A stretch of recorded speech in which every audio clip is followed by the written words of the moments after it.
The Grey House Review. Kevin Costner and Morgan Freeman's gripping 8-part Prime Video miniseries is a must-see war drama.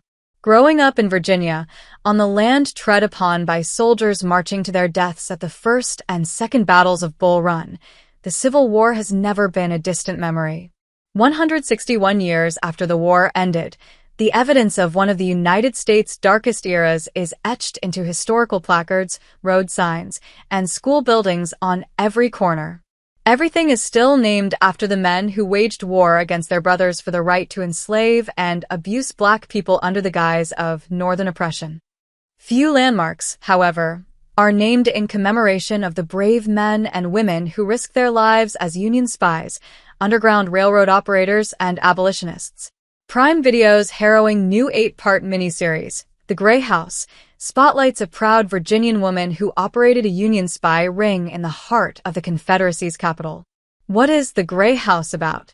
When Virginia's female spies are discussed, one name dominates the conversation: Belle Boyd, one of the Confederacy's most notorious spies who operated out of Martinsburg in present-day West Virginia.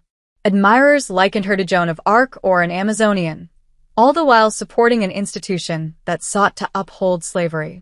Another pair of names is often relegated to the footnotes of history, with far less veneration than they deserve for cultivating a spy network that became one of the Union's most relied-upon sources of intelligence about Jefferson Davis and the inner workings of Richmond, Virginia. The Grey House boasts a large ensemble split across the lines of battle, but it's really the dual tale of Elizabeth Van Lew, Daisyhead, the daughter of a wealthy Richmond merchant family, and Mary Jane Richards, Amethyst Davis, an enslaved woman gathering information as a maid at Jefferson Davis's mansion. Together, they rail against encroaching Confederate sympathies, fight for freedom, and struggle to stay alive against all odds. Created and written by Leslie Greif, Daryl Fetty, and John Sayles, and executive produced by Kevin Costner and Morgan Freeman, The Grey House largely follows the true events of the Civil War and the spy ring's documented operations, with some made-for-television embellishments along the way. The most egregious in the series commits is opting to film in Romania, rather than utilizing the local film industry that has played host to Good Lord Bird, Harriet, Lincoln, and Mercy Street. While the locations chosen bear a close enough resemblance to 1860s Richmond, the authenticity would have only added to the series' appeal. Beyond the prominent historical figures that must appear in a Civil War set series, like Jefferson Davis, Sam Trammell, Ulysses S. Grant, Mark Jenner, and John Wilkes Booth, Charles Craddock, The Grey House also taps into overlooked figures like Timothy Webster, Ben Curaw, a dashing Union spy who is hanged twice and whom the series transforms into a Pulp Fiction, Zorro-esque masked vigilante.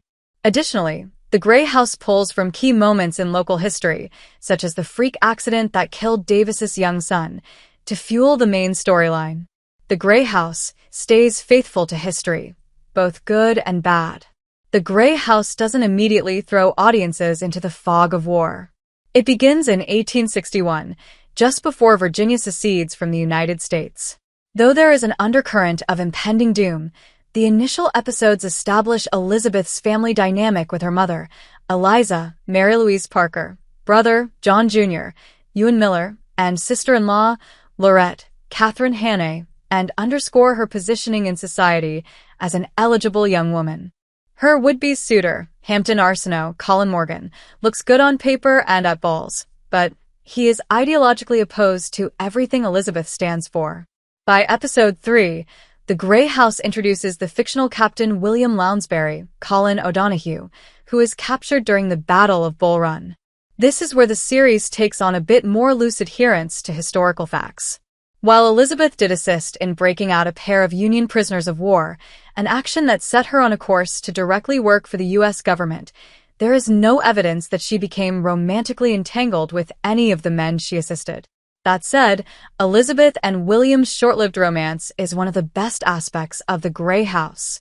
Head and O'Donoghue have fantastic chemistry, and the dynamic further reinforces the sacrifices made by those risking their lives to gather intel and fight for a better tomorrow.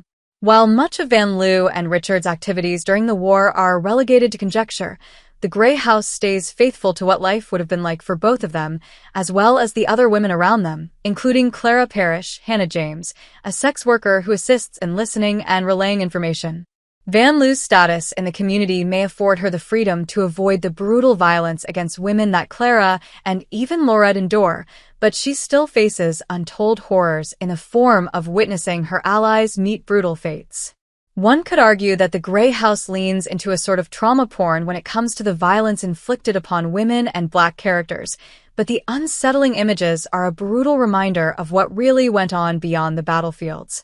Too often, Civil War films and series depict the period through a glossy lens of romanticism, but here, there are no questions about who the heroes are. It's impossible to decouple the violence displayed within the series from the violence we bear witness to in the present. Good people are fighting and dying in an ongoing struggle against a system that is still trying to dehumanize people who have been deemed as lesser. The Grey House's ensemble cast makes the Prime Video drama stronger. The Grey House may feature a variety of antagonists, but Paul Anderson Stokely Reeves, a vengeful lawman and slave catcher, is the series' truest villain. He gleefully kills men, women, and children who stand in his way, and abuses every woman who crosses his path, even when they ally themselves with him. Anderson is uncomfortably good at playing such a reprehensible character, and audiences will root for his downfall from start to finish. Rounding out the ensemble is the abolitionist Thomas McNiven, Christopher McDonald, who works alongside Elizabeth, Isham Worthy, Ben Vereen, a freedman working the Underground Railroad, the notorious Confederate slave trader, Bully Lumpkin, Robert Nepper, Reverend Garnett, Keith David, and Tallulah, Catherine Garton, Robert Ford, Jeff Mack, and Mose Robinson, John Ojayemi, who interweave through Mary Jane's experience at the Davis house. With such a robust cast, the Grey House does well at balancing each narrative. The characters are all well developed, and those based on real people don't rely solely on audiences coming into the series with historical knowledge. The Grey House is a brutal, unrelenting exploration of the lives of history's forgotten heroes.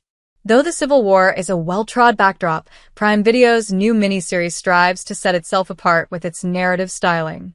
The hallowed ground of battlefields may feature in a handful of scenes, but the far more compelling conflict is the battle fought on the Van Loo's doorstep.